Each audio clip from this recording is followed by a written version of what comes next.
نو په پښتو کې ویلې شو که پاروي کې وې نو پاروي کې ردی ترجمه ده ربنا آتنا فی الدنیا حسنه وفي الاخره حسنه وقنا عذاب النار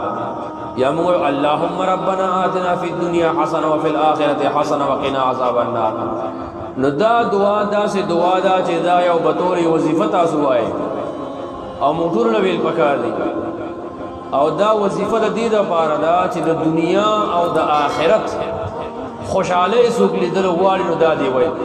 سوزل دی وای چې څومره زیاتې دومره دی وای او موږ کې خاصه مونږ وای سارا ما هم حکم استم جودری دې ځل ویل کیږي نو خلا اللهم ربنا آتنا فی الدنيا حسنه وفي الاخره حسنه وقنا عذاب النار. اے الله زمونږ رب دا دنیا امر له خشته او آخرت امر له خشته کا او په آخرت کې او دا چې خشته کې رااله نو بیا داسې ني چې بیا هم جهنم ته وګورځي نه دنیا امر له خشته کا آخرت امر له خشته کا او د جهنم د اور نه مونږ وساته.